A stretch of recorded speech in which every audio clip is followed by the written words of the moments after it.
Hi, you're listening to the Build Your Digital Community podcast. I'm your host, Christina Bartold, the co-founder and co-CEO of The Social Snippet, a social media agency focused on business owners growing their digital communities. On this podcast, we'll talk about all things digital community building so that you can grow your network and ultimately your business. Hi, everyone, and welcome to another episode of Build Your Digital Community. I'm your host, I'm Christina, and I'm so excited to be here today with Kelsey Kloss of Kloss Creatives. And the reason I'm so excited about this today is because we're going to chat about something that hasn't been chatted about on the podcast yet. And I'm always so excited to bring you folks new topics and new experts and even people who do similar work to the work we do. Like, I'm really passionate about like all different perspectives and people learning. So Kelsey and her team, they do public relations and social powered by journalism. And I'm so excited to chat about like the impact that has and the great work that you do. So welcome, Kelsey. Thanks, Christina. I'm so thrilled to be here. You've built such a beautiful company and I really admire everything that you've done. So it's exciting to be here chatting with you. Yay! I'm so excited. And so, Kelsey, I would love for you to give our audience a little bit about the scoop about you and how you got into the work that you're doing. Absolutely. So, like you mentioned, Christina, Kloss Creatives focuses on PR and social media. And what we do is scale companies as thought leaders in their industry. My background is actually in journalism. So I started off reporting for newspapers, working in newsrooms, eventually working as an editor for different magazines in New York City, like Good Housekeeping and Reader's Digest. And even later on in my career, when I shifted to marketing, I really took all of those principles of journalism with me. And what was interesting is I found that in marketing, there was often sort of this disconnect, not only between PR and journalism, but just marketing and what customers and audiences were looking for. What I found with marketing was when we applied the journalistic principles of telling a great story and educating an audience, that's what moved the needle the most when it came to revenue, when it came to loyalty, when it came to just growing that audience base. So those are now the principles that we really apply to our work at Kloss Creatives. And it's so much fun getting to work with such a variety of clients and being able to tell their stories. Cool. That's awesome. And actually we had we've had a few storytelling episodes. The one with Alex Street comes to mind. And he's a story coach that I love working with. But I'm so curious about where do you see the connection between people being able to tell their stories and them being able to make sales in their business? Definitely. Well, I think that it starts with identifying what is your expertise? What are you truly, truly knowledgeable about? What is your niche? Because when you can educate your audience, that sort of naturally tells your story because you're bringing your unique expertise to the table. And when it comes to, let's say, just getting featured in the media, or even having social media that lands, a lot of times what people are looking for is valuable information. They're not looking for products or services off the bat. They're looking to learn something new. And that's what they share with others. That's what they pass on to their sister or their dad. Like, hey, look at this, or a friend, this is something that I learned today. So when you can tell that story about your expertise and what you know about a certain topic and how that all ties into your company and your brand, that's what moves the needle because first of all, it's great for brand awareness. It's shareable. It's savable. It helps you land PR, media coverage. And then also, once audiences trust you and they look to you as that expert in your industry, they're going to turn to you first when they do have a need that involves purchasing a product or service because they're going to think, oh, I already got valuable information from this company. They've taught me something new. I trust them. Now I'm going to spend my money with them. So across companies, we found when we take that education, storytelling first approach, that's what ultimately leads to the most revenue. I love that. I think that that's so interesting because something I talk about a lot on this podcast is this idea of like building authority in your community. Like, Right. and when we're on social, when we're posting on social, like even if you're just educating and you're like, why am I like posting about this? It's really the long game of building that authority and building that know, like, and trust so that when somebody does have the thought of like, hey, I need PR, they've seen Kelsey so many times talking about like why she's exceptional, why her clients love her, like the PR opportunities you've gotten your clients, and it's a no-brainer for them to invest with you.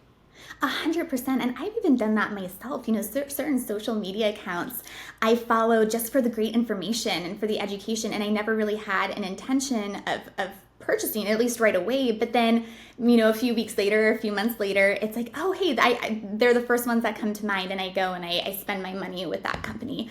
So it is really, really fascinating to see how that works. And it just fosters that loyalty too amongst your community. Mm. I love that. I'm curious for you, Kelsey, like you were talking a bit about media coverage. And I'm curious for you, like if you could explain to folks who are listening, because I think a lot of people who listen to this podcast are maybe earlier stage than feeling like they need media coverage. And I'm curious for you, like what do you believe is the stage of business that somebody should start seeking media coverage? And yeah, maybe how they could start to go about something like that. Yeah, it's a great question. I don't think it's ever necessarily too early for media coverage. If you're thinking about how to invest your dollars, PR is a long game strategy. So you want to make sure that you have the budget to invest in it monthly. And even if that money comes back via brand awareness and ultimately sales a few months down the road, just being able to make that investment. So I would think about that. If you need to tie every single dollar spent to an actionable, dollar back in the door this month, then PR probably isn't the best option for you. You need that flexibility to play the long game and to invest in really creating a halo effect around your company in the long term. So when it comes to the budget of, outsourcing, that's something to consider. But you can also do PR on your own. You can also do a little bit of outreach and look out for opportunities to tell the story about your company to the media, even without outsourcing. Eventually, it's great to do that because then a PR company has those connections and those resources to really elevate your coverage. But just to start, you can do something like sign up for helpareporter.com. And this is a great resource that a lot of journalists use.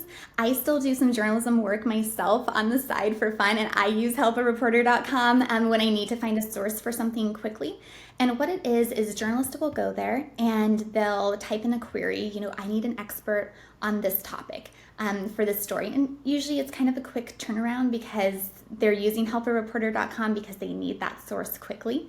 But you can sign up for a few different industry categories and you'll receive those emails 3 times a day with queries. So you're getting a lot of journalism queries from great publications too. You have to sift through it a little bit, but you're getting queries from journalists who are writing for Forbes, the Washington Post, the New York Times.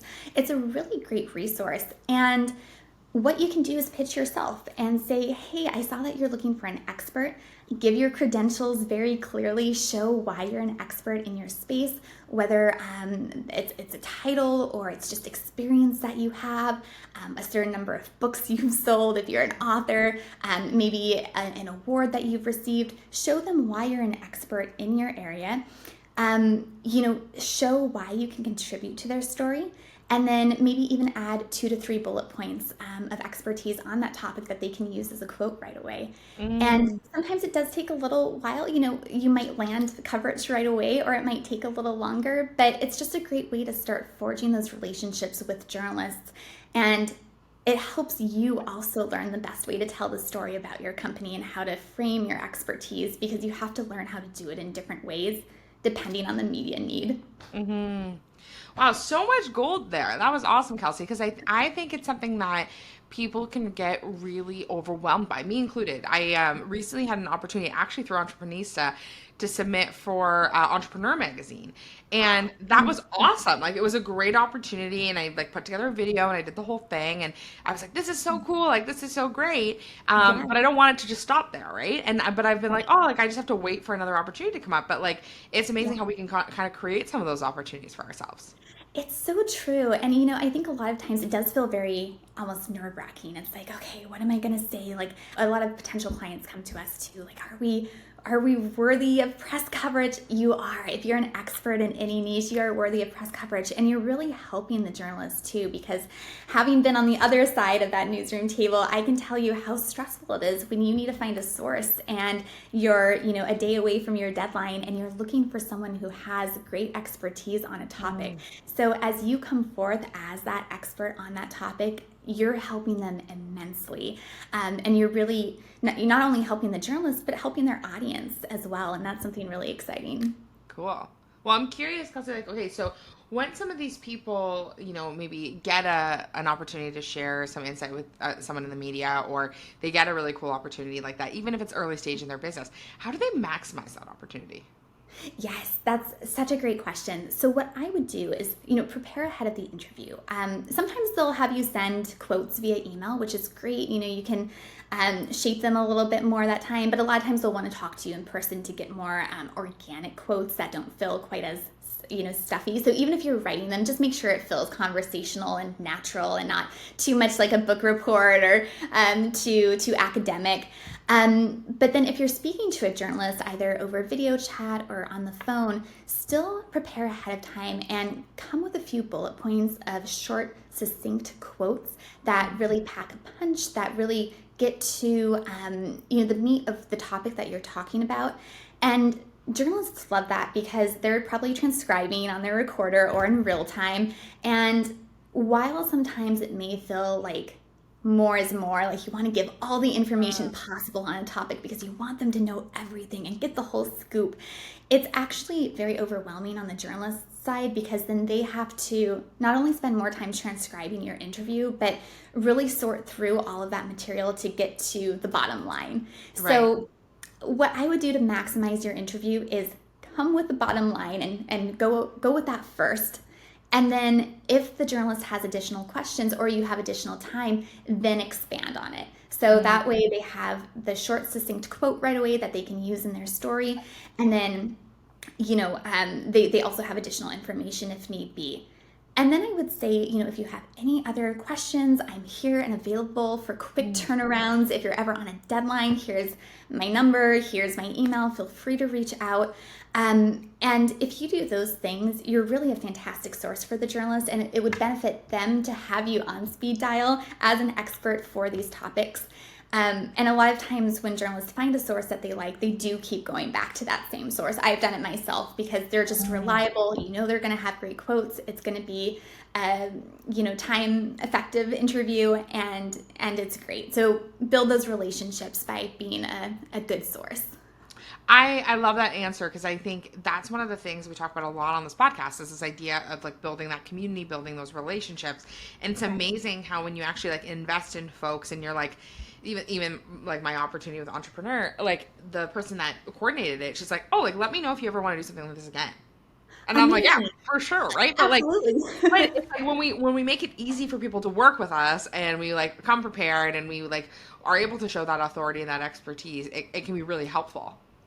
100%. Yes. And, just like anyone else too, it sounds so simple, but journalists are humans and they love like having those relationships too. So even connecting with them on LinkedIn after you have that conversation and when they post their stories, liking it and commenting it and sharing it, it builds those relationships, and it's a valuable relationship to have, whether you get quoted again or not, but it's likely that you will be. Mm-hmm.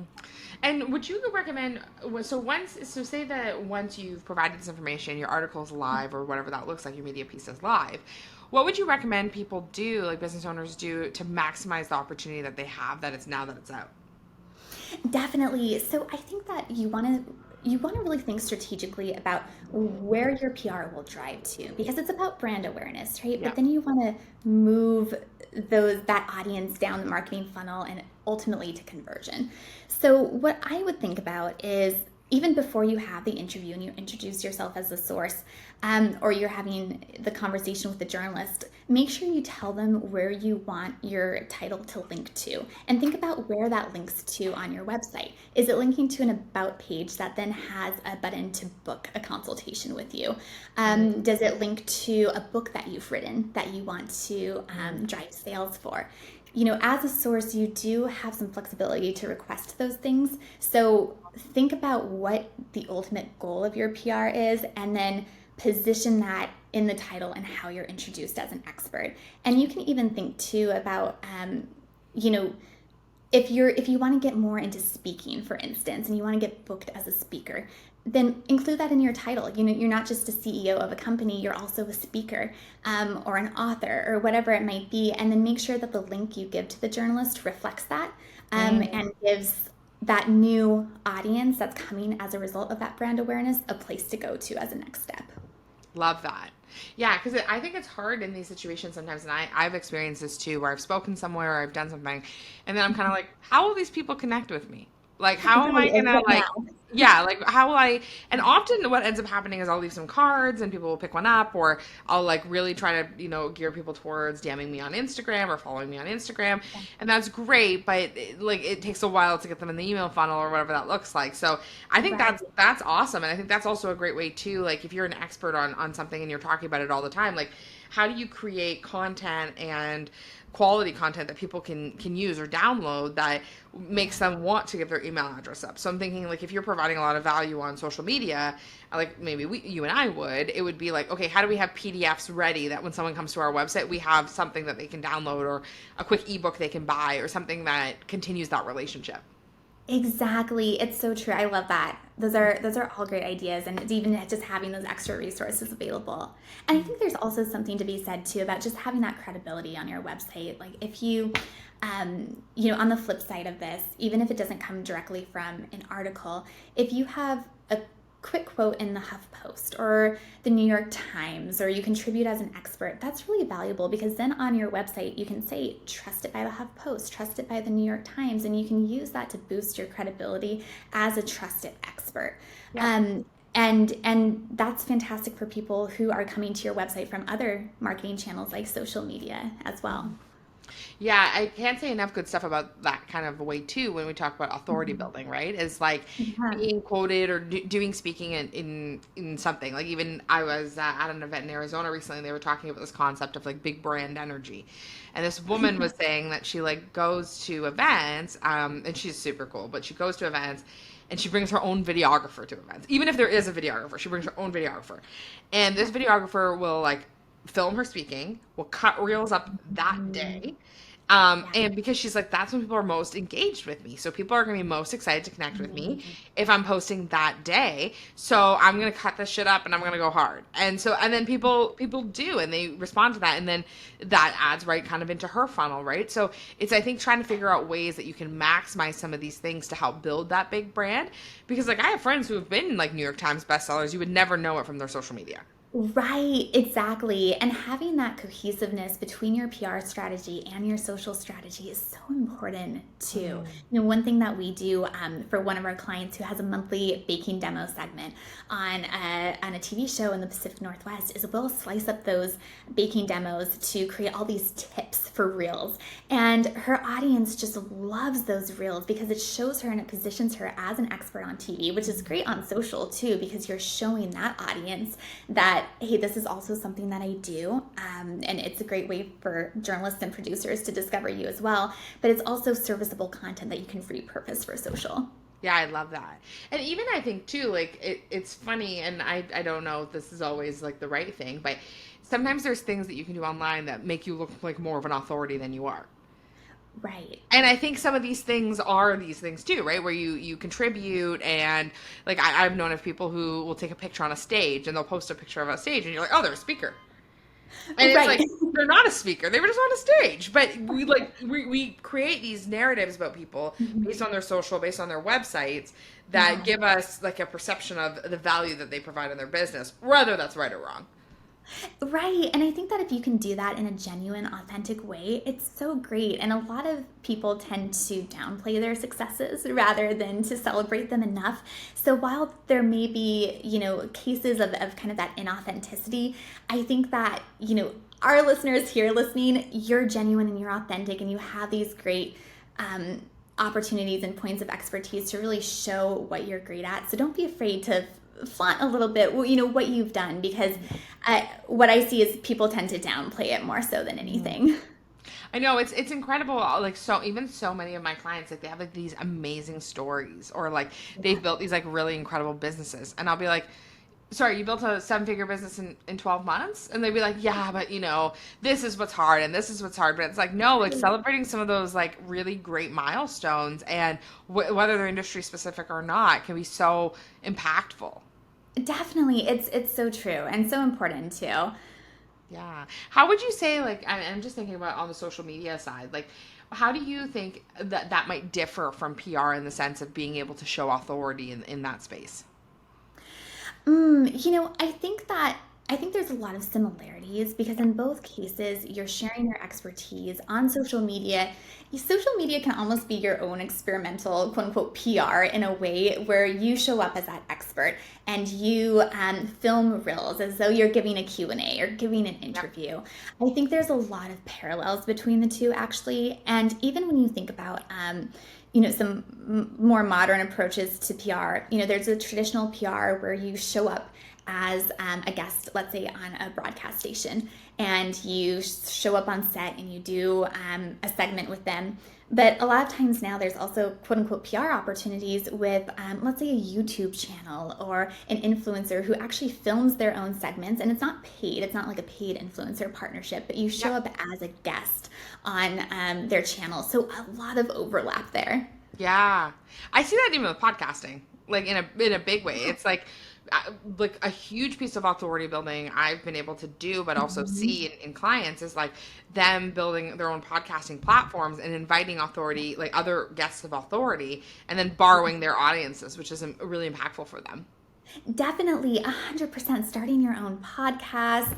There's just so many ways to get out there. And the more you do that too, what's great is the more you'll show up on that Google search engine results page. And then that also builds authority, whether it's a quick mention here or your podcast there. It just shows how much you're making an impact with your expertise. And that's great for brand building too. Hmm. So if someone was like a brand new business owner, like they're just kind of getting started, maybe under the six-figure mark, they're still kind of rolling in, what would you recommend that they invest their time in? Like, would it be like, would you say like go all in on social? Would you tell them to like try to do some PR? What would be the stuff that you would tell them to invest their efforts in?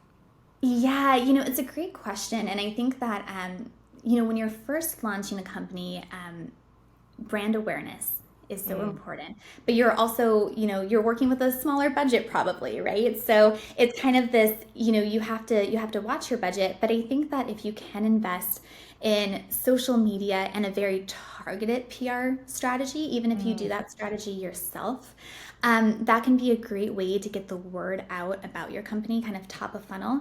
What I find is a lot of companies, when they first launch, they try and kind of jump straight to the bottom of the funnel where it's like, buy this, buy my product, buy my service, which makes sense because you need that revenue. And I yeah. completely understand that. But if you can invest some time and money in building a community, it's not going to happen overnight. It's not going to be viral. It's going to be a really strong, organic following that comes to you because you are an expert and because you can educate about your service or your product. Then I think that's fantastic. And I don't think that every company needs to be on every social channel. Hmm. A lot of times I think that people feel it's pressure like, oh, I have to be on TikTok or I have to be Yeah. tweeting. But if that's not right for you, that's perfectly fine. Even our company, we focus exclusively on Instagram and LinkedIn because we find those Hmm. are the best platforms for education and thought leadership, just in our own experience. Yep. But if you maybe your brand is only meant for TikTok, and so just because you do social doesn't mean you have to do every social channel at once. Yep. Just because you do PR doesn't mean you have to do every possible PR outreach there is. Maybe you just start by reaching out to some podcasts to share your story. It's step by step, and every step builds a foundation for the next phase of your business. Mm. I love that. And because I think it's really easy when you're in the early stages to hear about other people's success and be like, oh my gosh, like that person made it big on TikTok and now I need to go find clients there. And then I need to be on Right. Instagram and then I need to be on LinkedIn and Right. then maybe I should pay someone for some like media. And what I always tell people is like to find the spaces where they like being and like showing up Yes. there really consistently. So I'm Agreed. similar in the sense that I like LinkedIn and Instagram. That feels most natural to me. I cross base to Facebook like for fun. Our agency uses Pinterest like for like lead, not even lead gen, but it's like for our lead magnets. But TikTok's just like hasn't been our jam. Right, exactly. And that's perfectly okay. And yeah, I completely agree with just leaning into what you like and what you enjoy doing. I think that new business owners are just bombarded by so many offerings, and it's confusing because you have all these vendors coming to you being like, you need this for lead generation, like your website needs to be improved, you need they're just targeted so much by outside marketing. But, even if you enjoy writing, for instance, writing a blog on your website once a week and having that as content, I 100% agree to start with what you enjoy, because that's what's going to be the best value anyway. If you enjoy doing that, that's going to shine through and your audience will be able to tell. And I think people will also be able to not only tell, but they'll be able to see your energy towards something for most of these platforms and see that you enjoy doing it. So I think about LinkedIn, Instagram, Facebook, these ones, there's a level of people are like, oh, that's you show up and you're in your stories and people can see it and they can see your posts and you have enthusiasm. Yeah. But I would say nobody wants to see somebody on TikTok dancing if they don't want to dance. If you don't want to be doing it, don't do it, because it's your business, your life, you're building it. Definitely. And if it doesn't fit your brand, then you don't have to do it either. And that goes for trends too. Even on Instagram, there's the Instagram reel trends or trends that you see on TikTok. Yep. You don't have to jump on every one just because you see a similar company jumping on it. Stick to what feels authentic and right to you. Yeah, I love that. Well, Kelsey, I just want to say thank you so much for joining me today. I have loved this conversation, and I even have some things that I'm thinking of that I want to get started on, because I've always been kind of reluctant to do any PR stuff, but I know that it's the season, so it's awesome. And so, Kelsey, I'd love for you to tell folks where they can connect with you and what they can connect with you for. Definitely. So you can find us at klosscreatives.com. That's Kloss, Kloss Creatives. And we're also on LinkedIn, where we share a lot of educational content, of course, about, PR, generating PR for your business, social media tips. So you can find our Kloss Creatives page there, and also connect with me on LinkedIn at Kelsey Kloss. Awesome. I will link all of those things in the show notes, and folks, run over and connect with Kelsey. Let us know what you're going to try. And if you find a media opportunity, tag us in it once you're in it. I want to see what you get up to. I'm always so excited to see what people learn from this podcast and what they're able to really action. Thank you again, Kelsey, for your time. And I'm so excited to see the community that you folks continue to build. Until next time. Thanks so much for listening to the Build Your Digital Community podcast. If you loved the episode, please don't forget to rate us and leave us a review. Now, we'd love for you to be a part of our digital community. Text JOIN to 855-908-4688 to join our text list for exclusive social media tips, or DM us on Instagram at The Social Snippet, letting us know what you loved about the episode. Keep on building community, and to this and so much more.